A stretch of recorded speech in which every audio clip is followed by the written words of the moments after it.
and welcome to COVID Cast episode number 4. My name is Jonathan Swift. I am the content director of Insurance Age and Insurance Post.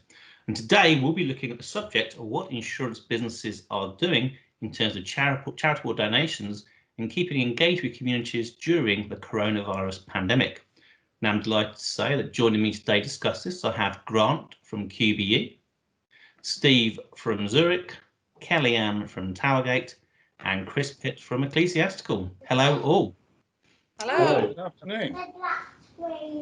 So I'll start with you, Kellyanne. Can I just ask, it is because you're the top left of my screen, so Right, okay, fair enough. why is it important to engage with communities at times of distress, such as, this whole COVID-19 pandemic? I've been thinking about this question because you very kindly gave me sight of it before this conversation, and actually what it did was it reminded me of when we going back to when we created the charity 2 years ago. So we created a charitable trust called the Ardonagh Community Trust, and part of the thesis behind that and the thinking around why that was necessary and why that would work is that as insurance companies and insurance broking companies, there's a mirror image, isn't there? Because insurers and brokers are there for people at times of need. So as an industry, we step up and we help people in times of crisis, and that is what we do. As that is why we are here, and so we sort of use that as a guiding principle behind creating the trust.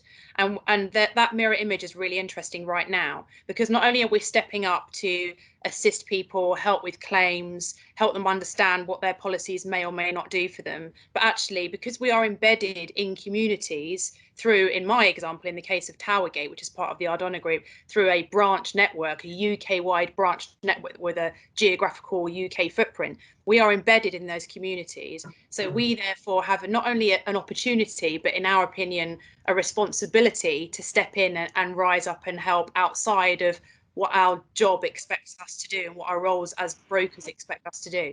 And we're lucky to be able to have that because we live and work in those communities. We're members of the chambers of commerce. We're members of the golf clubs. We shop. We socialise. We're in school playgrounds, and that community broking gives us that opportunity. So yeah, that mirror image between stepping up and helping people in crisis, we took that across to the Ardonagh Community Trust, or ACT as we call it, and that's the premise of which that charity was built. And this crisis, this awful situation that we find ourselves in now, is the perfect opportunity for us to step up and rise up beyond, like I say, the realms of what we do in our day-to-day jobs. Steve? Yeah, good afternoon, and thank you very much for inviting me on this. I think it's very similar to what Kellyanne's been saying, really. And my first point that I was going to make is that actually I think it's worth saying right from the outset that I believe insurance companies and all other companies for that matter should have a role to play in engaging with their communities, full stop, anyway. And certainly from Zurich's perspective, the Zurich Community Trust, which I have the privilege of being the head on, we have been sort of running for 46 years now. So, we've been there for a long period of time over supporting our local communities. I mean, specifically though, turning to COVID-19, clearly it's important at the moment. And what really resonates with me is what Zurich in the UK have sort of set out as 3 guiding principles in relation to COVID-19. The first of those is that we will do our very best to be flexible. The second one of those is that we would support our customers and our distributors with excellent service. And the third one, very crucially for the conversation that we're having now, is we will use our expertise and resources to help the communities in which we live and work. And I think each of those 3 guiding principles, whilst they're there, they've been set by the business. I think we could take each one of those and they're equally applicable to the work of the Community Trust as well. Grant? Yeah, I think the word that has really resonated in this conversation for me is around community. I think we've got used to businesses making charitable donations. We've got used to businesses talking about sort of giving money away, but it's sometimes a little bit distant, and it sometimes feels like giving a big check rather than thinking about what's really at the end of it. And the comment about us being part of the community, us having a responsibility to the community, wanting to make a difference in that community is what I think is so much more than just the financial element. So we're trying very hard as a QBE Foundation to make sure that, yes, we're an insurance company. Yes, it's important that that we have a good, strong business. But the really important thing is making a difference to people's lives. And if we don't do that, then what are we as a business? You know, we've got to be something that makes a difference in what we do professionally and in the way we engage with those communities. So that's the important thing for me, not just the fact that we are trying to donate, but the fact that we're actually looking at the best way of doing that in the areas that we all operate. And finally, come to you, Chris. Yeah, I'd agree, and I'd say it's always important, but it's particularly important right now. And I think often people see communities as a separate thing. You know, there's your employees, there's your customers, and there's your communities, and you've got to think about what are you doing for each. But actually, when you're talking about your communities, that's touching your employees, that's touching your customers. So I think it's very much part of an overarching approach to what kind of business you are, you know, what kind of impact you want to have in the world and on society. So I think, yes, it's important that we give as successful, sustainable businesses. I think that's another obligation, you know, as an industry that's helping people. I think those points are really well made. This is another way in which we should be helping people. So can I ask, Chris, what in particular are you doing at Ecclesiastical at the moment in relation to COVID-19 and local communities? So Ecclesiastical is one of the UK's largest corporate givers. So we're always priding ourselves on responding charitably in a wide range of ways. And we're fortunate that we're charitably owned. So our owner plays a big part in that process as well. But I think the thing I'd emphasise about any charitable giving approach is I don't think there's any wrong way to give. I think any giving is good giving, but actually there's a real spectrum of ways to give that have a different impact. So in our organisation, our charitable owner is giving large transformational grants to charities which are kind of building community infrastructure, and I think that's a really, really important approach. We're also giving small donations quickly to charities fighting on the front line, so through a corporate giving programme that we've got, Movement for Good. We're also doing that through our people, so our people, will come on to this in a bit, have the opportunity to give small grants to charities close to them as well. So I think that broad approach is the most effective one, and it's about charities facing financial difficulty because of the current situation. So that is any cause, any charity, but it's also charities helping communities in particular recover. Steve, what is Zurich doing as well, more specifically on in this area? I'll answer that in two parts, if I may. One from what the trust is doing through its charitable arm, and also what the business is doing. So within the Zurich Community Trust, we've developed a £2 million package of support, and that sort of forms the heart of really what our COVID-19 response plan is. Worth putting that in the context of a sort of a global side of things, in that Zurich globally is looking to invest somewhere in the region of sort of $30 million as part of its community investment contribution for COVID-19. But the 2 million in the UK, and that is, we've sort of decided to focus basically all of our efforts, the vast majority of our efforts this year, towards COVID-19. And what we're doing with that money is we're very much focusing our funding response. We'll come on to sort of some of the volunteering, I'm sure, later, but we're very much focusing our funding response on supporting those organisations that we already have an existing partnership with. So we all know that we could be swamped by demands when charities are 50% of charities are seeing a huge reduction in income and so forth. You know, there is the demand is so high. So we've decided to focus very much on those ones that we have an existing partnership with. Those organisations, they can range from a sort of a small number of large household names who we work in partnership with, through to a really great many number of local organisations that are close to where Zurich has its offices around the UK. And crucially, what we've said to those partners in a very much a phased approach to our grant giving this year, that we're going to be there for them throughout 2020. So whilst money is available now, no need to rush for it. If you don't really need it now, we are going to be there for you right the way through this as this situation unfolds, and we really do realise the gravity of how this is going to leave charities. But just to give you a flavour of how our support is helping on the ground, I mean, one of the organisations I was talking to the other day was a soup kitchen in London that we support. That soup kitchen has now seen sort of unprecedented demand. 4 other nearby facilities have closed down. They're now getting a totally new audience, if I can put it like that, or client group, which is coming through, a much younger group, a much older group than they would traditionally see. And I think really what brings it home is when you see that actually some of those arriving at the soup kitchen now are just arriving because it's the only place that they can find water out in the streets. So there's a real need there, and the £15,000, for example, in that case, is just being used to keep the lights on and keep people being fed over the course of the next 6 weeks. If I just turn to Zurich, the business side of things, then sort of organisationally what we're doing, then we have supplied 350,000 surgical masks to several organisations, including hospitals around the UK, which Zurich did have as part of a pandemic preparedness approach that we had developed. We're making our sort of risk engineering expertise freely available on our sort of dedicated coronavirus website. And we're also providing a 3-month free extension to our small charity customers as well as making our sort of Safer Schools app, which educates schools and families on staying safe online. We're giving that now to all of our Zurich municipal customers. So it's that double-edged thing. It's what the business is doing and what the trust is doing. Kellyanne? Yeah, so there's a couple of ways that the people of Ardonagh can access funds via the community trust.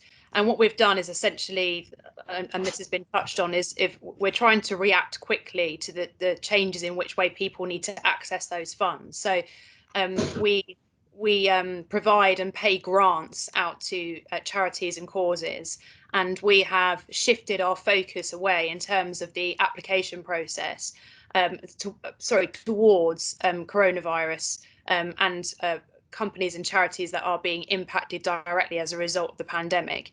We're also relaxing our rules a little bit around match funding to allow people to undertake activities at home to raise money for causes that they choose. We're also actively encouraging volunteering through our volunteer days. We've donated a lump sum to Mind, the charity Mind, and they are our corporate charity partner. And they actually put out an emergency appeal because they are so incredibly busy, as you can imagine right now, and need extra funds quickly. So again, it's all about speed. We reacted quickly to that. We pulled our trustees together. We acted outside of the cycle of our usual board meetings to access cash and grant cash quickly. So that's behind everything that we're doing.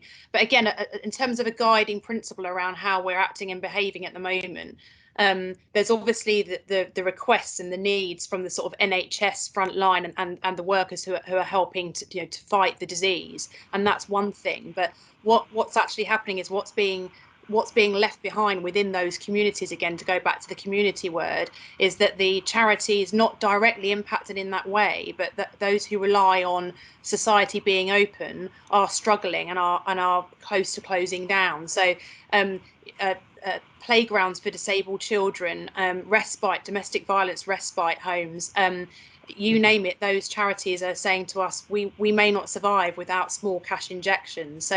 So whilst we don't have pockets deep enough to solve the crisis within the NHS, what we can do is we can plug back into the community and we can help those smaller charities who need cash injections of £5,000–10,000 and help those, so that the people that turn to those for help don't then need to turn to the NHS because those places are closing down. Because actually, if you take out of society those smaller charities who help those different groups of people in need, where do they go? They go to the NHS. That's where they go. So actually, what we're trying to do is ease the burden, which is what we're all trying to do at the moment by staying at home, but ease the burden on the NHS by actually trying to keep those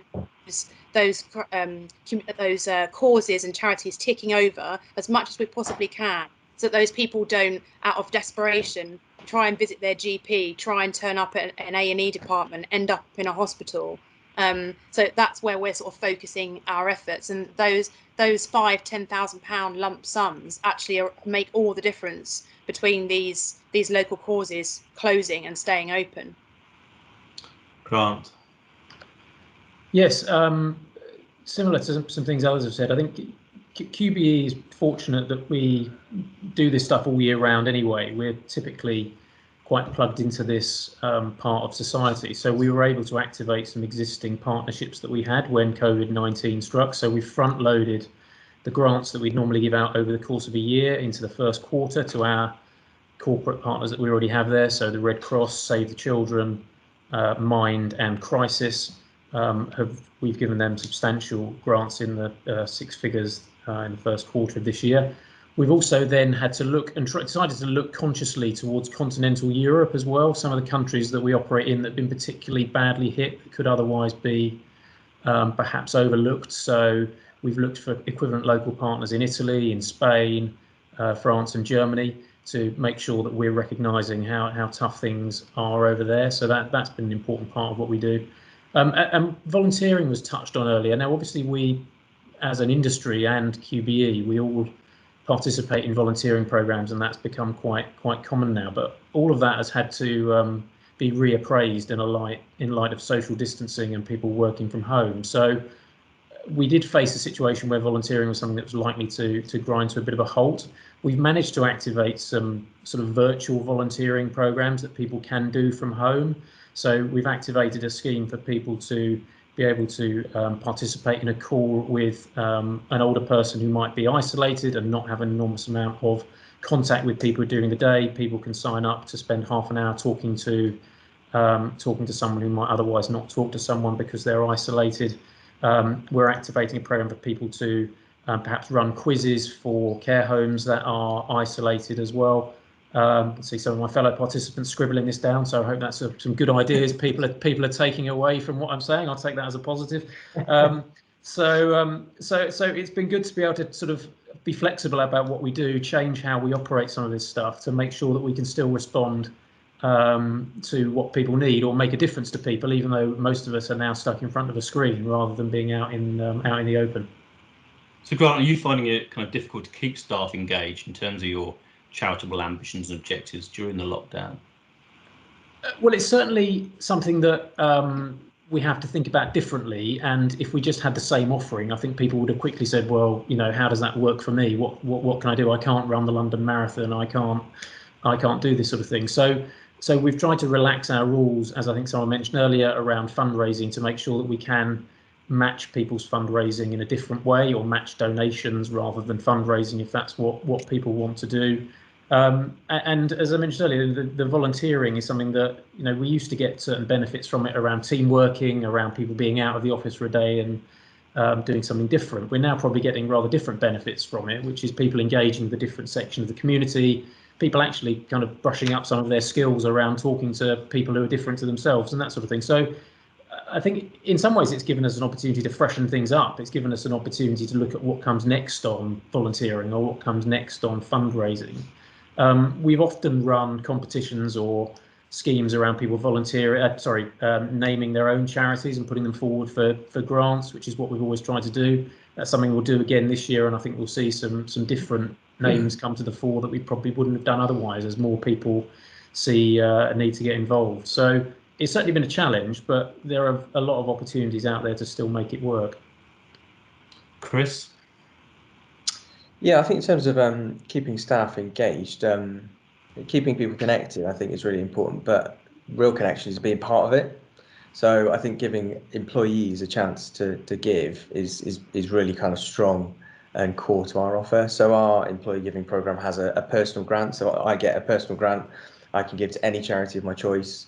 And if I volunteer, I can double it. And so we've maintained that offer and we're promoting it now, saying it's something you can do in front of your screen. And we're relaxing the rules around volunteering. So you can give that grant with the promise of volunteering in the future. So that's a really important part, I think, of being connected, is actually being able to do something. We've got a similar scheme actually run with some of our closer brokers where we give them grants to give. So we're saying, you know who needs support in your communities. So, let's help you support them. I think that piece about volunteering, flexibility has been really important. We very quickly, published a bit of a volunteering policy update and made sure people are really aware of as much as what you really can't do, because your well-being, has to be paramount. Also, what we encourage you to do. So there's lots more virtual volunteering opportunities out there. And I think, as has been mentioned, I think that's really interesting opportunity to kind of move us away from the kind of digging and decorating traditional view of volunteering, that you can really support charities in lots of different ways. So those are probably the main ways we're keeping staff connected, and telling the stories of the corporate giving campaigns that we've got going on. And I suppose that is a benefit of people being in front of their screens. They can read the stories of the huge difference that some of that funding's making. Steve? Yeah, I'd echo what some of what Grant and Chris have already been saying. I mean, the engagement of Zurich in the UK, Zurich employees in the UK, to the work of the trust has been sort of crucially important to us over the years, and really sort of forms the very sort of essence of what we do. I mean, through the trust, we reckon we get somewhere in the region of about 40% of Zurich employees in the UK volunteering through activity that we broker through the trust. We've got about 22% of Zurich employees give to the Zurich Community Trust grant making programs through their payroll each month. So it's a really sort of big deal for us and so forth. But exactly what Grant was saying earlier, it's about sort of just stripping all that back into, certainly from a volunteering perspective, and thinking, okay, well, what different things can we actually be doing now?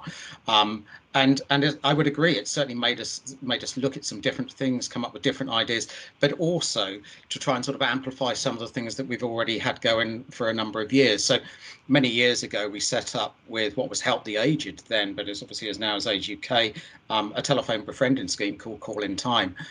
So we've now got a good number of employees who are volunteering through that program, and have been volunteering for years, to make a sort of a weekly phone call to an isolated or lonely older person, or someone who's been recently bereaved or come out of hospital and so forth. So we're able to sort of amplify that thing. We're able to bring in sort of different telephone type based things. We've got about 50 people on standby to be sort of an overspill resource to the NHS 111 service and so forth. So that was a request that came our way. So we're able to sort of turn out any spare capacity we've got in the call centres around that side of things.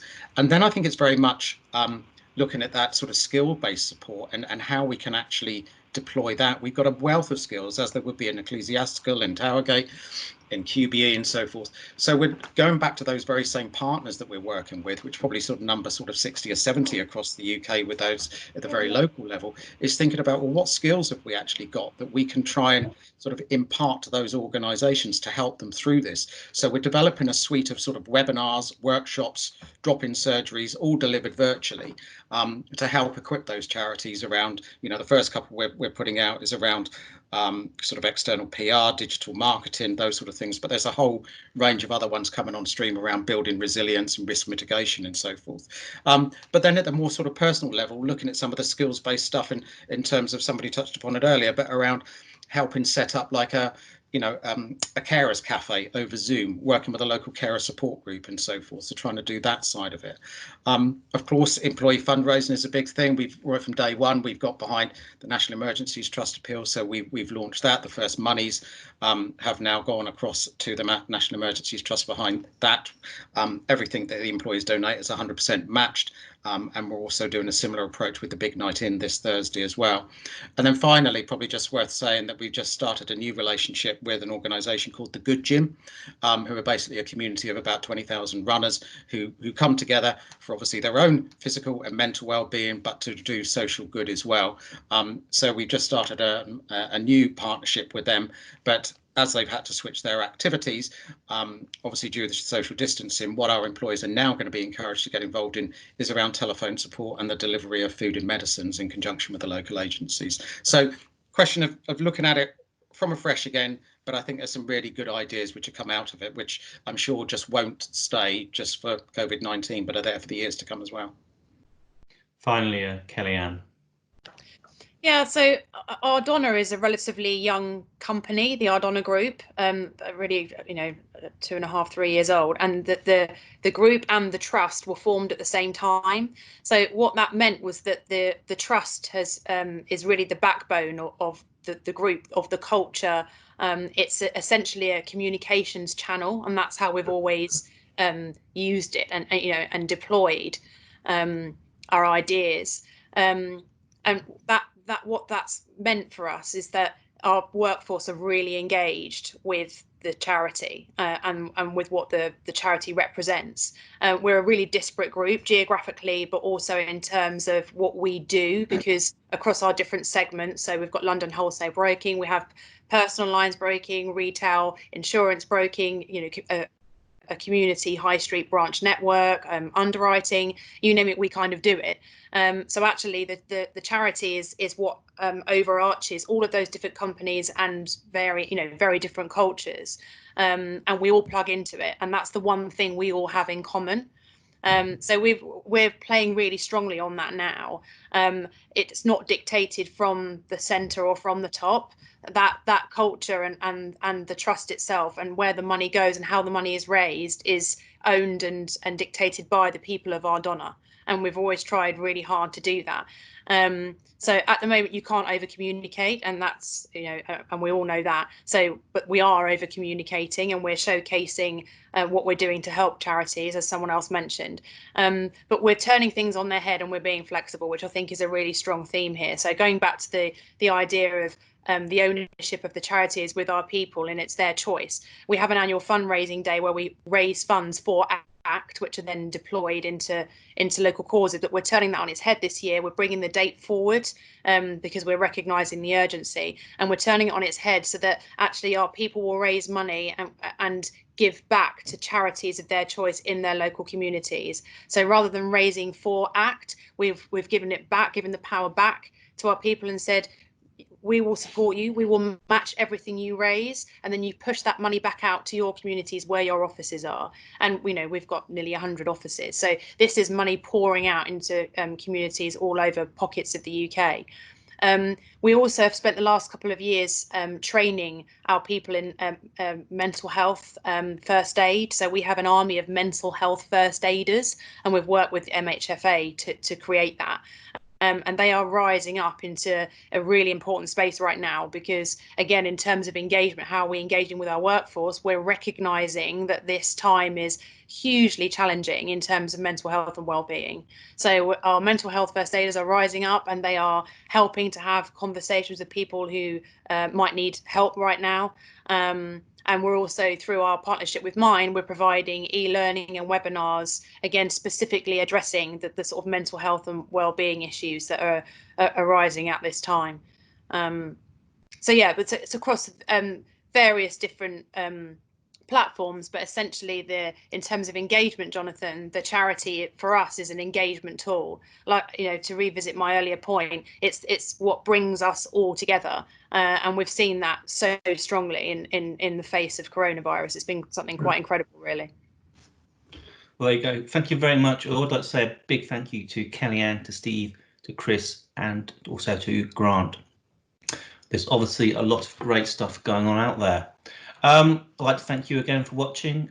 Stay tuned to the next episode, and also stay safe. Until the next episode, goodbye.